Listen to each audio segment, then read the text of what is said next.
Hi, I'm Stephanie. And I'm Zach, and this is episode 554 of the Lawyerist Podcast, part of the Legal Talk Network. Today, Stephanie talks with Craig Dobson about ethical traps in pricing and representation. Today's show is brought to you by MyCase, so stay tuned. We're going to talk to them in just a few minutes. We have a coaching program that we like to talk about. We like to do. Yes, we like to sure. provide services for. Obviously, we do Lawyerist Lab coaching. We have another product coming out that's a little more like a sprint, a little more specific. Maybe maybe going to hit some of the listeners right in the feels, I guess, of like, oh, that's me. Can you talk a little bit more about it's Reset, right? Yeah, we decided real simply, we're going to call it Reset, and it's going to be a 4-week sprint for people who need just that. Maybe they need a reset with their firm. Sometimes we come across people and they're not sure about their marketing. Are they attracting the right people? Are they focused on the right segment of the market? What's missing? Other times when we talk to people, maybe they're worried about pricing. Are they underpricing? Have they scoped their services correctly? And then the third topic is maybe they're wearing too many hats and they need to delegate, but they don't know how to get started. Should they outsource? Should they hire a VA? Should they hire a person? So we decided, what if we take those 3 things that we know people get stuck on all the time and slam them into this really intense 4-week sprint where we are going to, pardon my French if you have little ones in the car, but we're going to get some shit done. And the cool thing, I think, also is we're going to teach the lawyers in the program how to leverage some of our favorite AI tools to actually get the work done. So it's not a course on AI by any means, but we're going to just show you hand in hand the things that you and I and our guests are always talking about on this show. Like, how do you actually use this in everyday life? So we're going to really leverage those tools. I think in the marketing materials, we said AI is going to be the crowbar, right? Like, how do we get this so that people come out of these 4 weeks with work done and progress made? Yeah, that's what I wanted to kind of ask. I got 2 questions. One is, who is this for? And then the other is, what does done look like with this? Yeah, I think who's it's for solo and small firm lawyers who are maybe stuck in that little I'm too busy to fix anything phase. Maybe they know they're doing the things, but it feels off, or they haven't had space or time or the systems to fix it. And who it's for is someone who's ready to take some action. Like, we're not going to wait for the perfect time anymore. You just need to dig in. It's messy, and like, let's just go figure it out and get your business moving forward. What done looks like is you're going to come out of this with some pretty clear takeaways. Marketing clarity, so you know exactly who you're trying to serve. And marketing plans, we're going to guarantee you a big, bold marketing move that you can implement in week 1. You're going to come away with a revenue optimization report so that we can hopefully unlock more money, fewer hours for you, get more done, charge. Maybe we need to adjust your pricing or your scoping. We're going to look at all that. And then finally, you're going to come away with a scalable ops system. So the idea is that you can take some time back and you can know exactly what you can get off your plate and how to get it off your plate very quickly. And then finally, we're going to have you leave with a 90-day work plan. So as a bonus at the end, a lot of this gets delivered through, email work. And then you come onto a call once a week as a group with our coaches. You're going to have access to our private Slack channel. So we're going to be talking you through the whole thing. But then at the very end, you're going to follow it up with a one-on-one coaching session with one of our business coaches, because we want to make sure you have a clear 90-day plan and that you're leaving this 4-week sprint knowing exactly what's next for your business. So it's jam-packed. I feel like I just said a lot, but don't let it intimidate you. Like, the goal is like I think you said it best. Like, maybe this is the kick in the pants some people need. Like, I'd get it. It can be scary or overwhelming or all the things, but this is your chance to come work with us for a month and make some real changes. Now, here is our conversation with our sponsored guest, and then we'll head into Stephanie's conversation with Craig.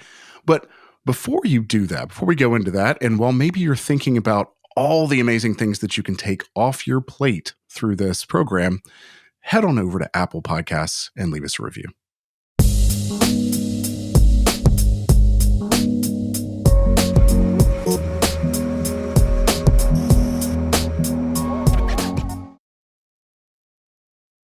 Hey, y'all. It's Zach, the legal tech advisor here at Lawyerist. And today I've got Curtis Vandergrant with me from AffiniPay, MyCase, LawPay, CasePeer, all that family of AffiniPay products. And we are talking expense tracking within your case file. Curtis, thanks for being with me today. Thanks for having me. I appreciate it. So, Curtis, when I was practicing, I didn't really have to think too much about expense tracking. I thought about it in a grand sense as opposed to on a granular sense within specific files. But that is a pain in the butt. I think that's an understatement for a lot of people that are probably listening to this and have to deal with it on a daily basis. Right? Yes. Whether you're a solo attorney that's running everything and doing it yourself, or you're an office manager chasing down people and receipts and things like that, it's a giant pain in the butt. Yeah, because we're talking about things in PI cases where even if you're doing things that are not specifically hourly, but we're also talking family law cases and really, even if you're not charging by the hour, because we have this big thing hanging over us right now about like how we probably need to be starting to move away from the billable hour. But even if you're not charging by the hour, we still need to know our expenses, but then also get them paid. I mean, like I think about how a contractor comes to my house and charges not by the hour, but they charge cost plus. They want to make sure that they're getting their costs paid. So what are our kind of issues? The common issues. Help me as the person that's never had to do that. See the common issues here. I think for me, having talked to dozens, if not over 100 customers at this point about this problem, as we've been digging in and finding the right path to a solution, is I see it as kind of two things at a high level. It's time or money or both. Mm-hmm. So you're either wasting a ton of time chasing receipts and making sure that you're billing all of these expenses that you've paid out on behalf of clients, or you're just letting them fall through the cracks and not actually getting that money back. And so You're wasting a lot of money, and there's profit leakage, and there's money falling through the cracks when you're billing your clients at the end of the day. Yeah, I mean, we already have a problem with not billing our clients even for our work. Much less when you show up and, I had a card for court costs. I had a card for operational expenses. When I would show up to court and get copies of something, when I found, and I wasn't tracking my expenses, even I found that these expenses, you're out doing something, you're practicing law, you're trying to get something done. You have multiple people that have, kind of access to an expense account. And keeping that within, I mean, just accounting for it in general, much less accounting for it within a specific file. So, all right, I think we've convinced people that there's an issue here. I can just imagine the nodding. Right. Just nodding, going down the road, nodding this. All right, so how can I mean, obviously, we're talking with you about AffiniPay, MyCase. What's a better way? Yeah, happy to talk about this. So this is our brand new product that we've got in early access right now. It's called SmartSpend, so MyCase SmartSpend, that integrates directly with our practice management product. Mm-hmm. And what this allows you to do is issue corporate cards to your staff and immediately be able to be prompted and link those to cases and upload receipts and have that confidence that every advance cost on behalf of your clients is going to show up on the next invoice. So I've got a card issued to my staff that is connected to my practice management software. Exactly. So I when I make when I spend on that card, I have to go account for it within that software. Yes, because owners or administrators within the firm will be able to see every transaction on every card. They will know who spent that money, and then they can see if it's been linked to a case or not to ensure that those advance costs are getting reimbursed. The other thing of this is it's not even all about advance costs for clients. It's general firm spending too. Yeah. I've talked to numerous office managers or firm owners that don't know how much they spend on a monthly basis on marketing or software or office supplies, whatever it is, they just pay the credit card statement at the end of the month, and they don't really know where the money's going at a granular level. And I think that's important to talk about here. MyCase specifically is kind of an all-in-one accounting, has all-in-one accounting inside of it. So you are dealing with your general firm expenses, which I think is important here because that's how we track things. That's how we run reports. You can run better reports on something when you've got all the numbers in there. Okay, so when I'm issued this card, my first thought is, well, nobody's going to take this card. What kind of card are we talking about? What kind of credit card are we talking about here? Sure. So this is an actual credit card. It's the LawPay Visa Business Card. And so with this, you're able to have an overall firm credit limit, and that is shared amongst the number of issued cards within the firm. So the owner can have one, a paralegal could have one, office manager can have their own, and you can set custom spend limits on each card depending on what you want it to be used for. Like you mentioned, you could have a purpose-specific e-filing card for all e-filing, for example. So you can get creative with how you issue these cards and how you use them, whether they're sort of general purpose for all firm spending, or if you want a dedicated card for certain types of purchases. So as far as the rest of the world is concerned, the people that I'm spending the money with, this is a credit card. So this is a Visa credit card, looks like everything else. But from my standpoint, I can get really granular and it just integrates right into my law practice. I don't even want to say integrates right into my law practice software. Integrates into my law practice because again, that from my perspective is what LawPay and AffiniPay brings to the table is this ability to think about this financial stuff, for really technical term there, this financial stuff from the perspective of a lawyer. Exactly. Like here at AffiniPay with this product, with SmartSpend, our mission is all about making business operations easier for law firms. So it goes beyond the practice of law, and it's really about the business operations of law. Yeah. We want to make things efficient, and we want to help our customers to be profitable. So however we can do that, whether it's time and productivity, or it's actually money flow and money coming in, money going out, that's what we want to do. Focus on serving your clients, and we'll take care of the business operations side. Fair enough. All right, Curtis, where can people find more information about MyCase and SmartSpend and all of this? Because they're chomping at the bit. They're in their cars, they're on their phones while they're driving. Where can they go? Absolutely. Yeah. Go to our website, go to MyCase.com. Under products and solutions, you'll see information about spend management and how you can join the waitlist. So if you're a MyCase customer, we'll quickly get you in there once you join that waitlist. For those that aren't, consider getting MyCase because you do need to be a MyCase customer right now to access SmartSpend because of that integration with our billing and invoicing and adding all of those advanced costs to your client bills and those cases. Easy enough. Go to MyCase.com and check it out. Curtis, thanks for being with me, and thanks for helping me kind of dig through some of this today. No worries. Happy to be on. Thanks for having me. Hello, I'm Craig Dobson. I'm an ethics and professional responsibility lawyer. So that means I represent lawyers who have disciplinary complaints and also help lawyers avoid disciplinary complaints through a subscription plan. And some people just keep me on retainer and call and ask me questions about whatever's bothering them. And you also do some immigration work too, right? Also do some immigration work. And then an immigration lawyer is my most common type of client. Probably an asylum lawyer is to be even more specific, is my most common client. I love that. That is a very specific niche, or I say niche. We'll go with that. I don't know. All right. Well, Craig, I am glad to have you on the show today. Because, you and you're in our lab program, and we were talking a couple of weeks ago, and there's just some really interesting things happening in the world today. And I think your perspective is really going to help our audience. And so maybe to kick us off, as wearing your immigration lawyer hat, I think it's fair to say there's a lot of changes happening right now because of the current administration. Yeah.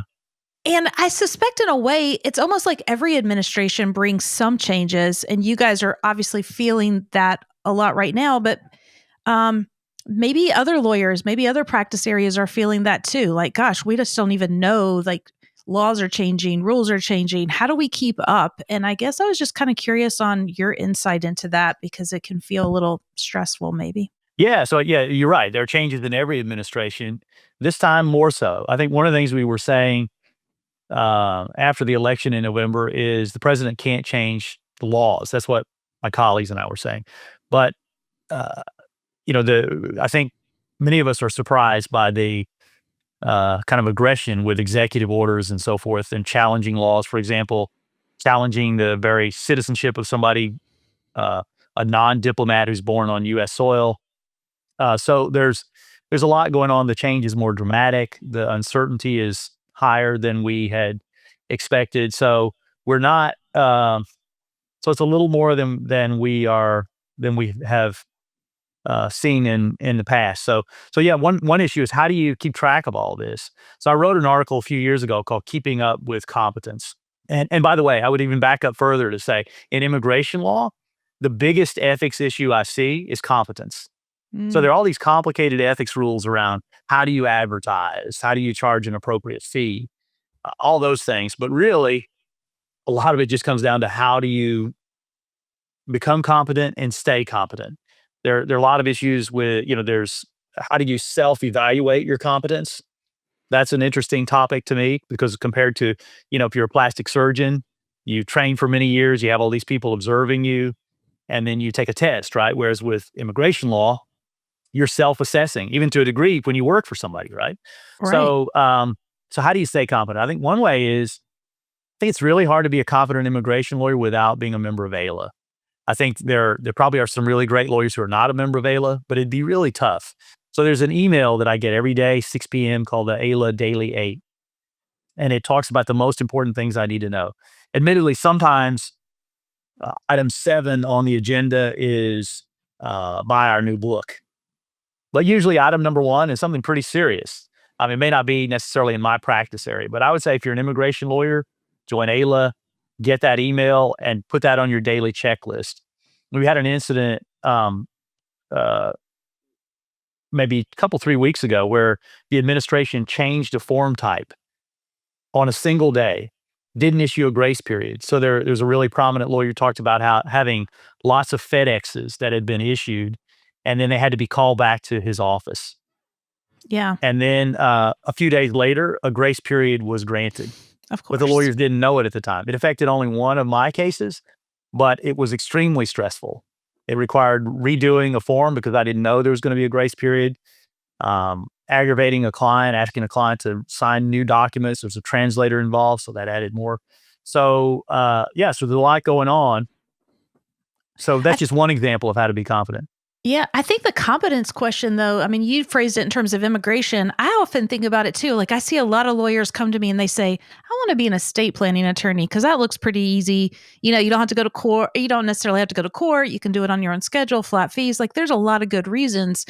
But there's a lot of tax implications. When we start to uncover Yeah. any practice area has a level of knowledge. We don't like to use that word expertise, but I think it's a good reminder that you just gave us that it's another reason too why you should maybe think about specializing. Like I also hear from a lot of lawyers, they come to me and they're like, they name off 4 or 5 different practice areas. And I'm like, those are 5 different businesses. So in addition to having different marketing strategies and onboarding strategies and forms and ways you have to deliver the client services, you're also reminding us you have to stay competent in all those areas. And that can be tough when you're a smaller firm. Yeah, I mean, and maybe if you're literally a genius, maybe you could do that. But otherwise, it becomes pretty difficult in modern times to focus it. But there's a perfect example you gave, though, with the tax law. Assume you read and study a lot about wills, estates, and trusts, and you don't realize there are these huge tax implications that you just missed. Same risk in immigration. You might think you know everything. What is the unknown unknowns? I think uh, Rumsfeld, the former defense secretary, said that, maybe quoting somebody else, but that's a scary thing. So that's maybe one way to become competent. If you want to become a trust lawyer, maybe affiliate with somebody. But there's that self-assessment. How do you know when you're competent? I know that's a big burden. I know it scares people. What else should lawyers be thinking about when they're kind of thinking about some of these ethical issues that pop up that you see often? Well, there's competence and then there's diligence. And I think the two go hand in hand. And here's the way this works to me. So the ethics rules actually say you can take on a case that you're not competent to handle, but you have to become competent. One way you can deal with the issue is you can affiliate with a competent lawyer. Another way is you can become competent through study, but that's how it relates to diligence. Can you become competent quickly enough so that you don't violate the diligence rules? So I could become, I could probably figure out how to do neurosurgery if I had from now until the end of time. But you have to learn within enough time to actually do what needs to be done. So that's one question. Can you become competent quickly enough to be diligent? And then there's all this underlying study that has to take place before research can be done effectively. So I'm thinking of a research project. I won't name the law school, but it's an elite law school who was engaged in a research project that I was involved in. And the lawyer, really bright lawyer to be, did some great research, but there were some pretty big gaps in the research. Again, had to do with immigration law. But part of the reason is they didn't have that underlying foundation so that they could even do the research effectively. So there's some lawyers who will say, for example, I'm going to handle this new practice area. I'm a lawyer. I'm going to do some research. I'll figure it out. That may be the case. It's, for example, if you're already wills, estates, and trust lawyer and you're doing something within that field that's slightly different. That's one thing. But if you're learning a new field entirely, you really have to have a foundation before you can even do things like research and maintaining competence effectively. It's a good reminder. Our profession it's a hard one, especially in light of all the tools and resources that are out there that are like, oh, just buy a subscription to this plan and you'll get the forms, you'll get the documents that you need. And that can be, tempting to do, but remembering like you should understand what all the language in those forms means and says and the implications of what could be missing. So there's a high burden there for us in our profession. Back to the immigration example, I hired a new paralegal this week. So I sent her a paper that I wrote. It's about a 7-page paper on one question on the one of the immigration forms. Have you ever committed a crime or offense for which you have not been arrested? Oh. And so, but one of the reasons I sent that to her is to give her the idea. It's not just a simple question. There's law behind it. There's reasoning behind it. But you could have the misunderstanding that it's just simply reading a question, giving a common sense answer, and moving on. But there's more to it. Yeah. I'm sure that's the case in many other fields too. One of the other things that I know that you're talking a lot about that it really resonated with me, because as you know, I'm a big fan of killing the billable hour. Everybody that listens knows that. That's no secret. But also, as you and I were talking recently, for example, if we set flat fees, which many immigration attorneys have done, they probably set those fees based on the situation that existed at the time they set their fees, which might have been, in this case, a prior administration's rules. So if I think that this type of visa application, clearly I'm not an immigration lawyer, I'm just trying to go with an example. If I know this is the process, it takes these steps and this is how long and this is the situation, I might price it based accordingly. Well, now we have a new administration in here, and the process may have been completely changed. So that could be a scary thought for some. And this is probably applying across the board, even beyond immigration, but it's just a great example of one. So as a business owner, how should I be thinking about that? Because am I locked into what I priced in the before? Can I make changes, or, how do I even start to think about that process? Yeah. So there's an inherent conflict of interest about the money when someone hires you. But the rules allow for it. If the rules didn't allow for it, it'd be hard to practice law, right? So the question is, though, what happens after the representation begins? If you went back and renegotiated a fee, what kind of conflict might there be at that stage? Particularly if you're raising fees. It's one thing if you agree with the client to lower a fee for some reason, but if you're raising fees, of course, that's where the concern really comes in. So the risk really would be most on a lawyer who's quoted a flat fee and says it's just all inclusive and they don't provide any exceptions in their engagement agreement. So let's assume for a minute that has happened. So there's I won't name all the details of it, but to do something other than immigration for a second, there was a DUI case that was taking place I think it was in DC. And so the lawyer had, lots of cases where they settled, negotiated, and it was quick, easy for the DUI. They would charge flat fees. And then all of a sudden, it had a case that was going to go into like a 2-week trial. And so the lawyer went to the client and said, I need to raise the fee. And the client said no. And then the lawyer, I can't remember exactly what happened. Maybe the lawyer refused or there was a dispute. In some way, the lawyer compromised the client's position. They got into ethics trouble because the ethics authority said it's a flat fee, a deal's a deal. It might have been appropriate for you to ask the client, but the client also had the right to say no. So I wrote a paper on this. It's called How to Ethically Change Fees Midstream. And one key question is whether the really specific conflicts at 1.8A apply. So I found one state, I can't remember which one, maybe it was Idaho, but there's at least one state that says in the comments that 1.8A applies. And what does that mean?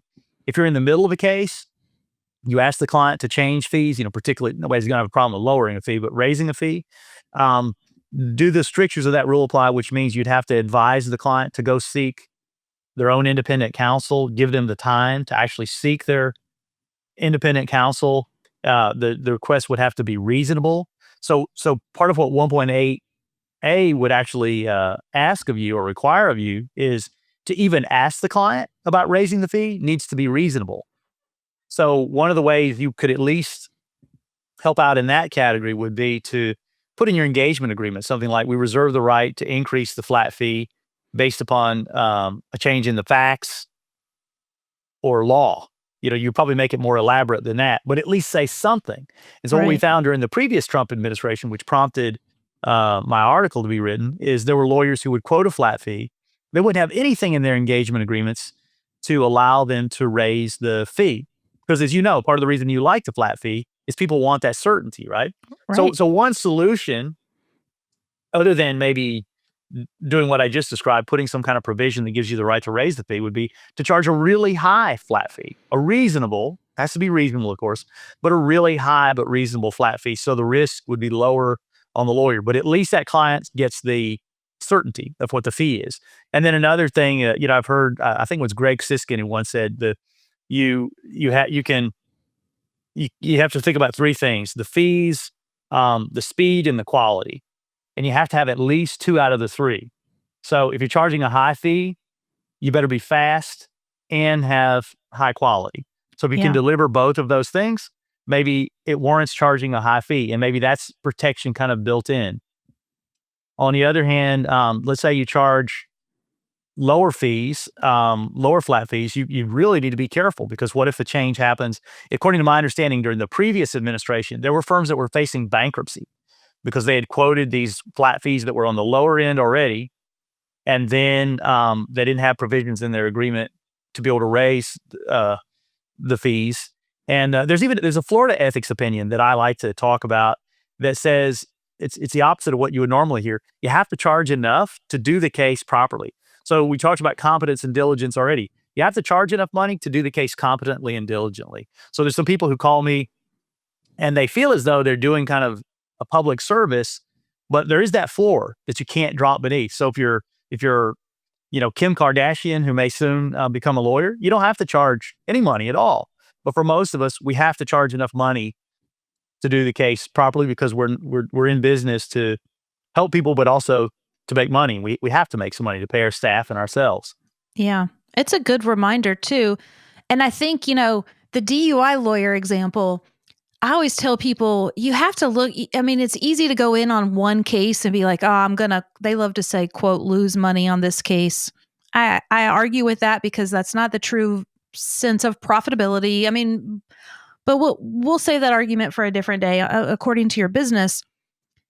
But it's a portfolio. You got to kind of look at a portfolio. So if you're doing DUI work, out of the 50 or 1,000 cases you do in a year, are they priced right? So do you have enough that maybe one or two or however a small number are going to take a lot more work than most, but as a portfolio, it's priced right and you're making money.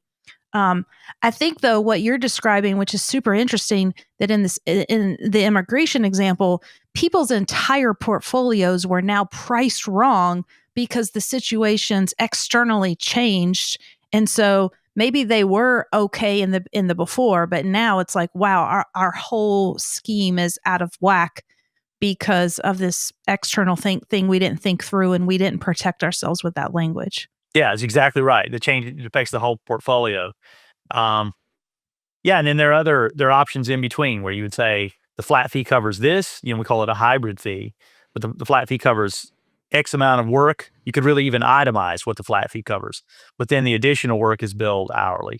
Um, you have to be careful there though to make sure you don't abuse that. And also, by the way, if you read my article and you look at applicable state rules, you still want to make sure when you do a fee increase, in my view, it ought to be proportional to what the original flat fee was, right? So you shouldn't go from being a Walmart style lawyer to a premium lawyer in your fees Nordstrom. when you're to Nordstrom when you're changing a fee midstream, because it's probably going to be hard enough on the client as it is to change a fee. I mean, you don't know their situation. There's still the possibility that they come back and say no, and then you're stuck with that. Except that if you've drafted a provision that's sound enough, and someone has, working on a case like that now. If the provision is sound enough, it should allow you to make a reasonable fee increase. But that's really the key. Did you put that in your agreement? Is it truly, depending on the wording of it, is it unforeseeable, for example? That's one of the, and then, the unforeseeable aspect of this. Assume you don't have any provision in your agreement. What was unforeseeable prior to the previous Trump administration and immigration might not be unforeseeable this time. That's my view. I think some people disagree with me, but I think you could take the position you should have learned your lesson the first time, at least on that unforeseeable aspect. But who knows? There's still things that might surprise a reasonable lawyer. Yeah. I think it's good whenever we're thinking about those flat fees, which I'm a big fan of, but I always say you've got to be clear in how you scope it and how you talk about it. And, even the tallest skyscraper in downtown they had the ability to do change orders, right? And we all know this too. Like if you've ever built a house, suddenly, you think this is the fee for the house, and then they come in and say, well, do you want this tile or this tile? And like, oh, if I want some upgrade, I want some change, it's going to cost more. And I think we have to build in those protections for ourselves when we do that, because there could be changes, and not that we want to totally surprise the client. Like we don't want to sandbag them either, and like promise them this low price knowing we're going to keep adding on. But at the same time, real things can happen in our work, and we need to be prepared for that. Yeah, it makes very good sense. Yeah. With Yeah, I think it makes very good sense. You could have and there are instances where, like you said, don't sandbag the client. I've heard of firms who will take a really low flat fee, knowing well that they're not going to do a very good job, knowing that there could be additional work that's required because they didn't do a good job at the outset, that they can then charge by the hour. That's not a good practice. So, that's going to harm the business longer term. So yeah, you really need to have some flexibility, but really, really don't abuse that. Yeah. Any other kind of big gotchas that we should be thinking about when we're kind of dealing with some of these issues? Well, yeah, maybe a couple things. You mentioned limiting so the two ways to think about this when you do a flat fee: limiting the scope of the representation, usually under ABA rules. That's ABA Model Rule 1.2C. It requires the limited scope to be both reasonable and there has to be informed consent, which means you need to talk about the risks, the benefits, the reasonably available alternatives. So you could limit scope. And so that's one way to limit what you're responsible for. But another way is you can keep the scope broader, but you can limit what the flat fee covers. So when I review a lot of engagement agreements, what I often see with some really great lawyers is a conflation of scope and what's covered under a flat fee, if that makes sense, because they're really two separate issues. So the limited scope is what you're professionally responsible for. The limitations on the flat fee could be something smaller than the scope. So the scope's out here, bigger, and then more narrow is the limitations on that flat fee. So again, I see those kind of mixed up, and when I look at some really great engagement letters, I often will say, okay, let's shuffle this around a little bit and clarify. This is the limited scope. This is what's covered under the flat fee. Two separate and really important things. I think I'm with you, but do you have an example, maybe a quick one that could kind of help us see this a little bit better? Yeah. So an example would be, maybe I'll use an immigration example because I'm so familiar with that. So you could say it's $1,000 to handle this kind of immigration case. But the scope of the representation is broad. It says, we will handle your naturalization case. The flat fee covers only preparing and filing your naturalization application. But then if you attend the interview with the client, which would be covered under the scope, that would be billed by the hour, for example. So you're saying there very clearly in a concrete way, the flat fee only covers up through the preparation of and submission of the application. If we attend interviews, that costs our hourly rate, for example. Got If let's say you go down to an interview with a client and sometimes the wait is 5 minutes, sometimes it's 5 hours. You have an unusual office that's really challenging. So you want to bill because there's a lot of variability on that side. I mean, you could do, the portfolio example like you give, but maybe you just want to be fair with, this client, the case took much longer, so you do it that way. But that's kind of an example of how it would work. Yeah. So there's scope, and then there's what does that flat fee cover? Two separate issues. Makes sense. I like it. All right. Anything else? I feel like you were going to give another issue. What are the alternatives? So you could do, there's a subscription model that might even work. So for example, another way you have uncertainty. So when I did my first, there's a kind of visa that we do that's for crime victims, but there's a limit of $10,000 per year. So when I did my first case some years ago, I think the case was approved in 2 months. Now, according to what I heard from a lawyer recently, the wait is 25 years. It's really insane. Who would even apply for such a visa? But imagine if you charged a flat fee for that case. Imagine if you went in, you're a new lawyer, you didn't know it was going to take 25 years, you charge a flat fee. Are you going to be on the hook for 25 years on a case? So one way to reasonably deal with this, if you know it at the outset, would be flat fee in the beginning, and then maybe kind of like a subscription or a yearly fee. So the client pays you a reasonable yearly fee to be professionally responsible. They call you, they check on the status of the case, whatever. But let's say the client stops paying you. It would give you a reason to then properly withdraw from the case. So you're not on the hook for, at my age, even younger than I am, you may want to retire before 25 years, right? So imagine if you're post-retirement age and then people are saying, give me a partial refund, something like that. So that's another possibility. And then that's fascinating because I was just thinking, like, maybe you do want to go retire. Which lawyer is going to take that case because there's no income coming in? Like, you just came to me and said, okay, Stephanie, I'm ready to retire. Can you take my portfolio of 30 cases that are, waiting on for some amount of time for a decision? But I got the fee 20 years ago, so there's no fee left. I don't want to take that case from you. So yeah, that's a great point. Yeah, subscription. Another kind of fee that I charge, I totally agree with you that I like to charge flat fees. I started to charge more by the hour in my immigration cases. I charge, as you imagine, most of the lawyer clients I charge by the hour, but people don't like that. So I really am constantly trying to think, how can I take you very seriously. You convinced me a long time ago I should move away from hourly billing, but it's hard. And there's also a minimum fee possibility, which is if you don't reach a certain number of hours, the fee essentially acts like a flat fee. But if you exceed, then it turns into basically an hourly case. There's a special rule on that in New York you have to watch out for. You could even charge a maximum on a case. So to say you could charge a minimum of X, a maximum of some amount, but that may, has its own problems. That has its own risk, right? It could be a case where you hit the maximum and you're stuck with it. Right. Just like the client would be stuck with the minimum. So, to a degree, with a client, a deal's a deal. You're the drafter of the contract. You're the lawyer, the more sophisticated party. But anyway, I guess think about these. And the more you get into a more creative kind of billing, then you should probably consult with a lawyer. As much as Stephanie and I like flat fees, we still have to remember they're still considered, quote, alternative fees. So even the flat fee is considered alternative fee. The standard kind of billing in the United States is still hourly. So, if Yeah. you're going outside that, it's probably a good idea to consult with somebody about what the options are. Yeah. And, maybe that's a good place as we wrap up. It's a great reminder that the good news is there are lawyers like you, and I know several in different states who are willing to think outside the box, who are kind of helping our profession move in this direction. Because I feel like years ago when I first started doing this work, you go to a lawyer that specialized in ethics and professional responsibility, and they would just say, no, you need to stay in the box. You got to do it the way we've always done it. There's no other options.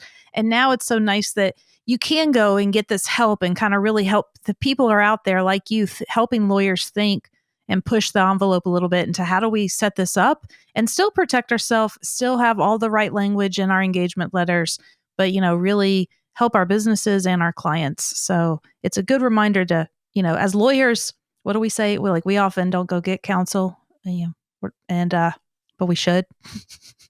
Yeah, that's right. Yeah. So Craig, we'll try to link to that article if we can that you mentioned in the show notes, because I think that could be helpful for people who want to dig in and read a little bit more. But I just really appreciate this conversation. I know you've gotten people thinking, which is what we like to do, like think about and make sure you're not just jumping to a conclusion, but really thinking through your fees and how you're setting up your business because it matters. So always great to talk to you. Great to talk to you. Thank you for having me.